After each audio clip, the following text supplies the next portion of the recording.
नमस्कार दोस्तों। आज हम एक टॉपिक चालू करने वाले हैं जिसका नाम इंटीग्रेशन। ये एक बड़ा इम्पॉर्टेंट टॉपिक है क्योंकि ये क्लास 11th और क्लास 12th और बहुत सारे कॉम्पिटिटिव एग्ज़ाम्स में भी बहुत इम्पोर्टेंट टॉपिक होता है। आप सब जानते हैं कि जैसे हमारे सीबीएसई का जो पैटर्न है उसमें 35 मार्क्स का कैलकुलस आता है जिसमें इंटीग्रेशन हो गया। इंटीग्रेशन में डेफिनेट इंटीग्रेशन और इनडेफिनेट इंटीग्रेशन, फिर लाइन इंटीग्रल और डिफरेंशियल कैलकुलस। तो ये एक बड़ा इम्पॉर्टेंट टॉपिक है, तो आज चलिए इसको हम शुरू करते हैं। जैसे इंटीग्रेशन जो होता है वो दो पार्ट्स में होता है। जैसे पहला फर्स्ट पार्ट जो हो गया हमारा वो होता है इनडेफिनिट इंटीग्रेशन। इनडेफिनिट इंटीग्रेशन जो होता है आपका वो एक सिंपल इंटीग्रेशन साइन के साथ हम उसको सॉल्व करते हैं। जैसे डेफिनेट इंटीग्रेशन कैसा हो गया आपका, मान लीजिए आपको कोई फंक्शन है एफ एक्स, हम उसको इंटीग्रेट कर रहे हैं। तो ये इंटीग्रेट का सिंबल, ये इंटीग्रेट का सिंबल और ये एक फंक्शन, और इसको हम डिफ्रेंशिएट कर रहे हैं विद रिस्पेक्ट टू एक्स। ठीक है। और सेकंड टाइप का जो आपका इंटीग्रेशन हो गया वो हो गया डेफिनेट इंटीग्रेशन। डेफिनेट इंटीग्रेशन जो होता है उसमें हमारी लिमिट्स आ जाती है। लिमिट्स जैसे लिमिट्स क्या होती हैं, इंटीग्रेशन का साइन है ये है एक लोअर लिमिट ए और एक अपर लिमिट। नीचे वाली जो होती है हमारी ये लोअर लिमिट होती है और ये ऊपर वाली होती है अपर लिमिट। ऐसी एक फंक्शन मान ली एफ एक्स और टी एक्स, ये हो गया आपका डेफिनेट इंटीग्रेशन। अब जैसे आपने डेरिवेटिव्स में पढ़ा होगा कि कुछ स्टैंडर्ड्स होते हैं। जैसे स्टैंडर्ड जैसे मैं क्या कहना चाहता हूँ, जैसे साइन एक्स का डिफ्रेंसिएशन क्या हो गया कॉस एक्स, कॉस एक्स का डिफ्रेंसिएशन क्या हो गया माइनस साइन एक्स। ऐसी इंटीग्रेशन में भी कुछ स्टैंडर्ड्स होते हैं। आइए हम स्टैंडर्ड्स के बारे में लिख लेते हैं। आप साथ साथ नोट्स बनाते चलिएगा क्योंकि इंटीग्रेशन में आप जितने ज़्यादा क्वेश्चन सॉल्व करेंगे आपकी प्रैक्टिस उतनी अच्छी होगी। अगर आपने क्वेश्चंस की प्रैक्टिस नहीं करी तो आप एग्ज़ाम में खाली बैठेंगे, क्योंकि इंटीग्रेशन बस प्रैक्टिस से आ सकता है। जितने आप नंबर ऑफ़ क्वेश्चंस करेंगे, जितने ज़्यादा क्वेश्चन कर सकते हैं आप, आपका नंबर उतने ही अच्छे आएंगे।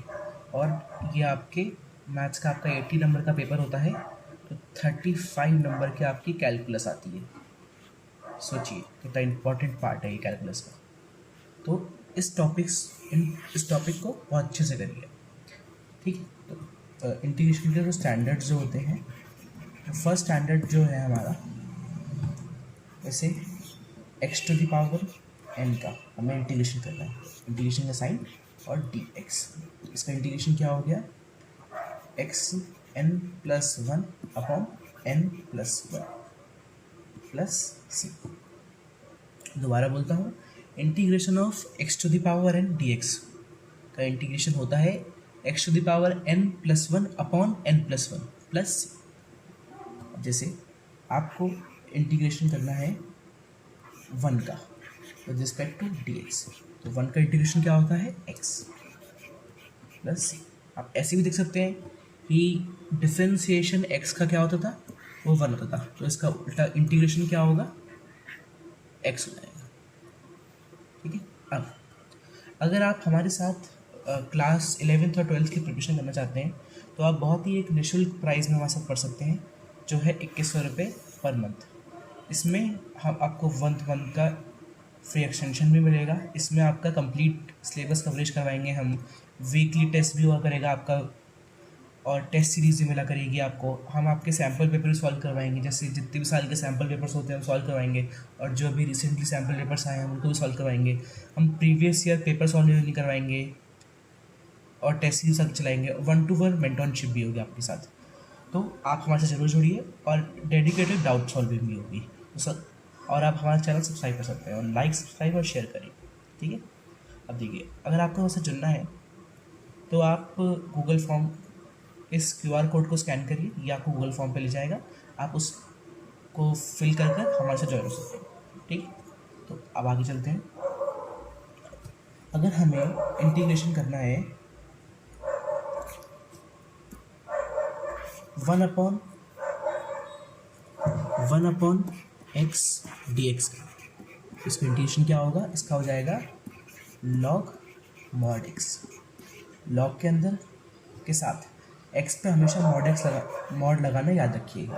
अब जैसे जैसे जानते हैं ई की पावर एक्स का इंटीग्रेशन सॉरी डिफ्रेंशिएशन क्या होता है, ई की power X E to the power X. ऐसी integration of E to the power X का भी इंटीग्रेशन क्या होता है, E to the power X plus. ठीक है, एक इंटीग्रेशन होता है, आपने देखा होगा कहीं कहीं जब आप ऐसे एनसीईआरटी में तो इस टाइप का क्वेश्चन नहीं है, जब आप आर डी शर्मा की तरफ जाएंगे तो वहाँ देखा होगा कि integration of 3 to the power x और डी एक्स। तो स्टैंडर्ड इंटीग्रेशन क्या होता है, integration of a to the power x d x. तो इसका इंटीग्रेशन क्या हो गया, a x log a plus सी, ये इसका इंटीग्रेशन होता है। अब हम ट्रिग्नोमेट्रिक फंक्शंस के पास चलते हैं। तो integration of sine x d x, sine x का इंटीग्रेशन क्या होता है हमारा, माइनस का कॉस एक्स प्लस सी। ठीक है, integration of cos x d x, cos x का इंटीग्रेशन क्या होता है आपका, साइन एक्स प्लस सी। ठीक है,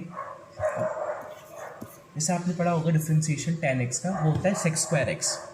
तो सेक स्क्वायर एक्स का इंटीग्रेशन क्या होता है हमारा, वो होता है आपका tan x प्लस। आपको स्टैंडर्ड सारे याद करने क्योंकि डायरेक्टली क्वेश्चन में होते हैं। अब integration of cosec square x d x, ये होता है आपका माइनस का cot x प्लस सी। ठीक है, अब 10th integration of sec x tan x dx, ये होता है आपका sec x प्लस सी। अब integration of cos x cot x dx, ये होता है हमारा माइनस cosec x प्लस। ये ज़्यादा आपको यूज़ कहीं दिखेगा नहीं इसका, लेकिन कुछ कुछ क्वेश्चंस में ये डायरेक्टली हम यूज़ कर सकते हैं। जैसे एक बहुत इंपॉर्टेंट, अब आगे जो दो इंटीग्रेशन आते हैं वो होते हैं integration of cot x dx का।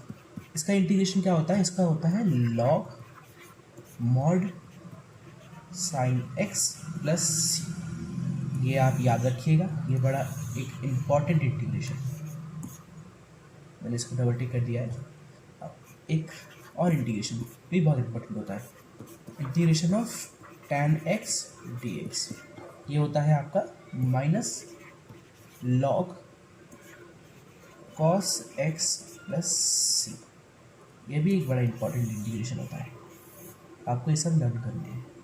और एक लास्ट इंटीग्रेशन जो sec x का एक और फॉर्म में होता है, जैसे sec x का इंटीग्रेशन तो एक तो मैंने आपको बताया, sec x का इंटीग्रेशन जो होता है वो होता है आपका log sec x plus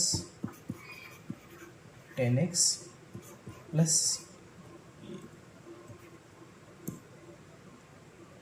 sec x।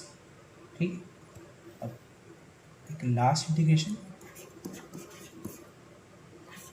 cos x का इंटीग्रेशन जो होता है हमारा वो होता है log मॉडुलस में cosec x minus cot x plus C. तो ये टोटल 15 इंटीग्रेशंस आपको बाय हार्ट लर्न होनी चाहिए, जिससे आप क्वेश्चन सॉल्विंग में बड़ा आराम से क्वेश्चन सॉल्व कर पाए। और इंटीग्रेशन में आप मैक्सिमम टू मैक्सिमम प्रैक्टिस करिए, जिससे आपके अच्छे से अच्छे नंबर आए। तो याद रखिए ये 35 मार्क्स का कैलकुलस आता है आपके बोर्ड एग्जाम्स में, और अगर आप CUET या JEE की तरफ जा रहे हैं कॉम्पिटिटिव एग्जाम की तरफ, तो भी वो बहुत काम आता है। तो अगर आप हमसे जुड़ना चाहते हैं तो आप गूगल फॉर्म को फिल करिए, तो हम आपको हमारी टीम को कांटेक्ट करेंगे। चलिए, थैंक यू।